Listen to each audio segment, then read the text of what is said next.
Hey everyone, I'm Danny. And I'm Heather. And welcome to Muggle Magic.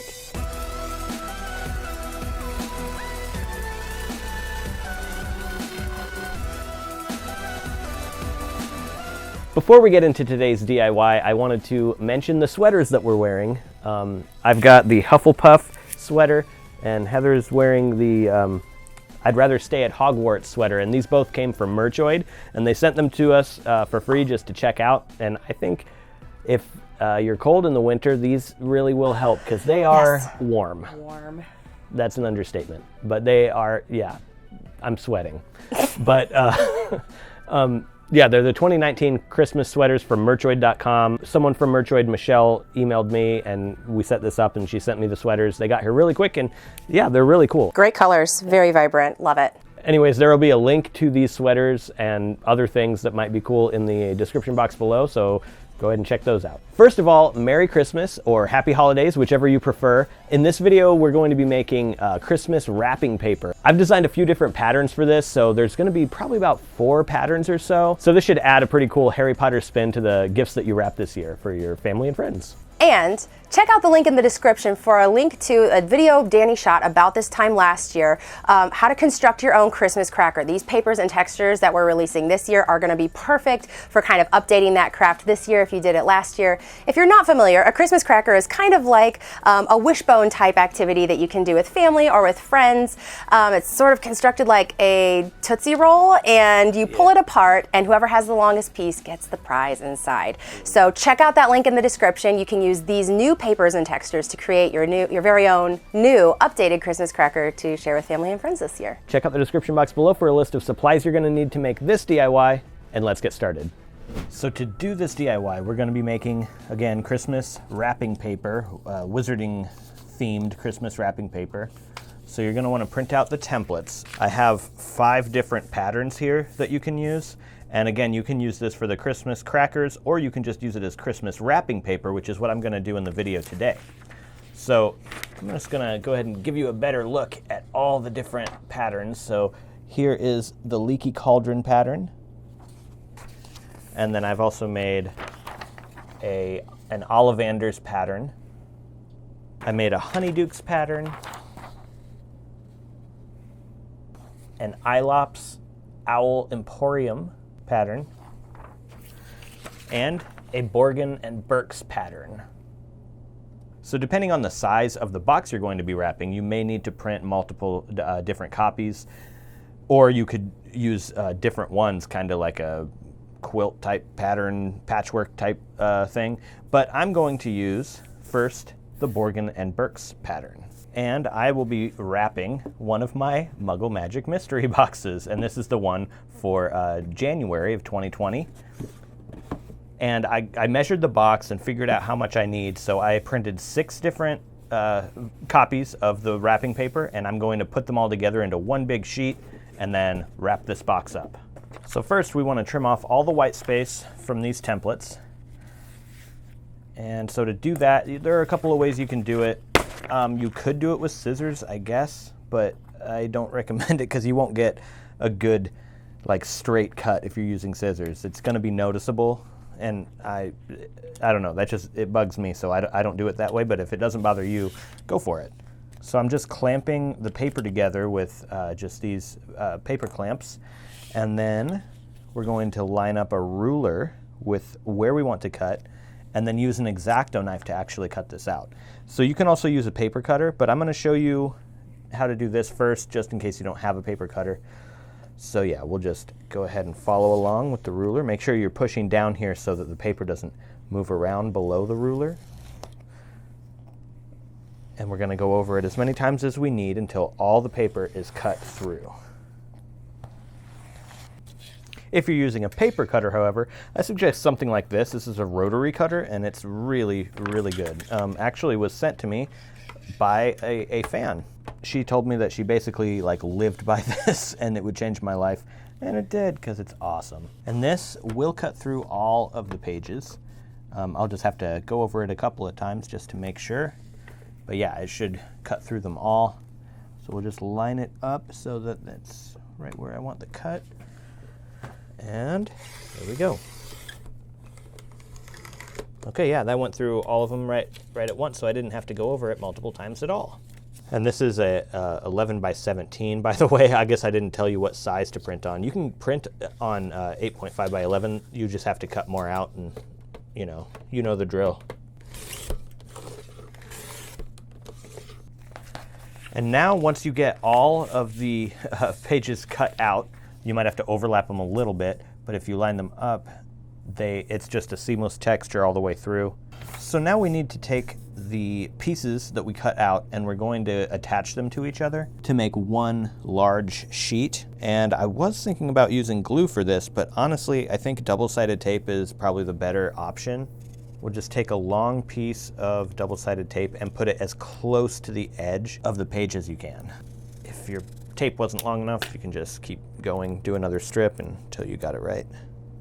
Okay, so now I've got one long piece of double-sided tape going all the way down the edge of this page, and I should be able to line this up because the pattern here is seamless, so I should be able to line this up and tape it down.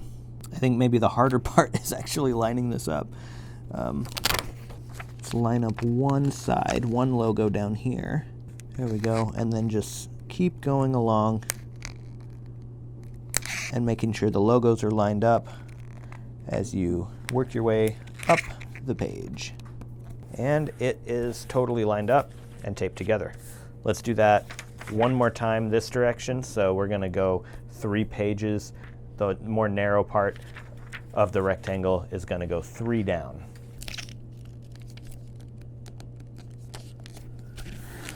Now we'll take our next 3 pieces and do the same thing here that we did, and then we will attach them along the center. And we're just gonna do it the same way by lining up these logos. And it's gonna be a little bit more difficult going this way because there's a lot more to line up. All right, there is our gigantic sheet of homemade wrapping paper. And now we're going to wrap our box. And I'm sure a lot of you already know how to wrap a present, but if you don't, I'll go ahead and show you right now. So first you want to place your box face down right in the center of the wrapping paper. And we can tape that one down, and then the other side we'll just do the same thing. And we'll tape that one down too. So now we should have our box right here, just like this, in the center of the wrapping paper. So now in order to get the sides here, I'll show you how to do this too. We're just going to push this down, get it flush with the side of the box, and sort of tuck it right into this seam right here at the bottom. And there we go. We'll tape that down. And then I just sort of keep tucking along the sides like this. And so you should have sort of like this type of thing going on if you fold right there and just tuck the wrapping paper into that corner. I'm going to do that on both sides, of course. And now what that allows you to do is fold over. And once you have that part folded over, just like that, we will tape it to the side, or to the bottom, or I guess that is the side, right there to the side. You might want to put a piece of tape right here where this piece of wrapping paper meets the other piece of wrapping paper, because that will kind of like scoot around. And there we go. So now we have tape on both sides, and then if you couldn't guess already, this part's going to fold up like that. And if it kind of goes, mine kind of comes up a little bit over the side of the box. So what you can do with that is just go ahead and cut that piece off. And there we go. We'll tape this down. And I'm going to also put a couple of pieces of tape here and here because this is a little bit loose. You could put double-sided tape underneath if you don't want your tape to really show very well. But I'm not too worried about it because the tape kind of disappears into the wrapping paper anyways. And there we go. We'll just do the same thing with the other side. And there we have our wrapped Borgin & Burke's present. I think it looks pretty good, especially for just a homemade wrapping paper. So now, obviously the gift is not complete without ribbon and a bow and stuff, so we're gonna go ahead and do that. For this, I think I'm gonna use silver ribbon and a green bow because it's kind of Slytherin-ish. Probably gonna use all or a lot of this ribbon, so I'm just gonna pull off a really big piece. Yep. See, there's not much ribbon in there. It makes you think there is because the roll's really big, but that's all I got. So hopefully that's enough to finish this present. I'm sure it will be.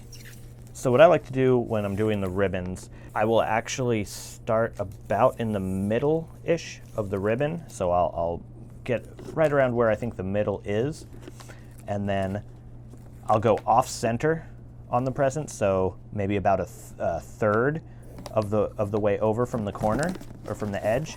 And I'll flip it over and bring the two parts of the ribbon together. And then I'm going to go again about a third of the way from this corner, so it's not quite in the center. And then I'll turn the ribbons, sort of twisting them together, and hold it tight so that it goes all the way, you know, it's not loose or anything. Then we'll flip that back over and bring these parts of the ribbon back toward the center. And at this point, we can put a piece of tape in here to hold it down. Probably do that with both parts of the ribbon. So the first part, we'll put one piece of tape down like this to hold it down. And then the second part, we'll kind of overlap that and put another piece of tape down to keep it nice and straight. There we go. And then you can take a pair of scissors and hold on to the ribbon at the base here so that you don't pull it off of the box. But then if you kind of like hold the ribbon against the edge of the scissors right here, and then just pull it and hold it tightly there, it will actually make it sort of like a spirally ribbon. I'll show you what I mean.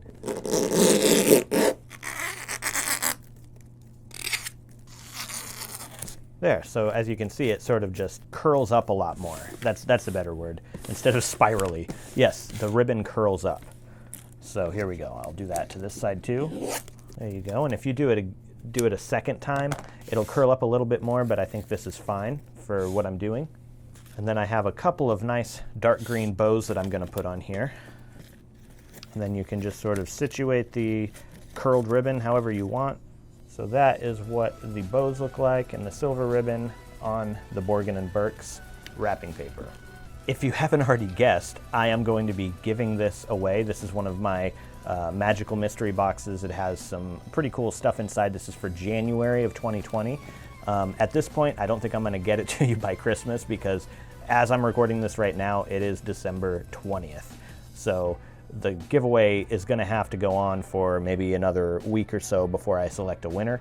So yeah, it's definitely going to be after Christmas, but hey, it'll be a pretty nice late Christmas present for January. If you'd like a chance to win the mystery gift we wrapped in today's video, check out the description box below for a link to where you can enter to win. Yeah, and on top of that, down there you're also going to find a link to the 55K giveaway, and that's for the Weasley twins pop figures, a Weasley's Wizard Wheezes catalog, as well as a professionally printed haunted deck, also designed by Weasley and Weasley. So yeah, check that out if that's something that you're interested in. Speaking of giveaways, we have some winners to announce. We actually have several giveaways to announce today because I'm just way behind on my videos. So the first one is the Leaky Cauldron menu, and the winner for that is Mason is Awesome. And then we have the Quidditch Journal, and the winner for that is Jennifer Wilson. Next up is the Witch's Hex Bag, and the winner for that is Dorothy Chung. After that, there's the Advanced Potion Making Book Box, and the winner is Amanda Wood. And last but certainly not least, we have the copy of Alice in Wonderland, designed and signed by Mina Lima. And the winner for that is Chris Howlahan. Congratulations to everybody who won, and we have sent emails out to each of you with instructions on how you can claim your prize. Remember, I get a lot of ideas for these DIYs that I do from your comments. So if you have an idea for something that you want to see me do in the future, definitely leave a comment below and let me know. If you're interested in seeing more DIY videos having to do with Harry Potter and more, go ahead and subscribe to my channel if you're not already. All right, that's it for today. Thank you so much for watching, and I'll see you in the next video.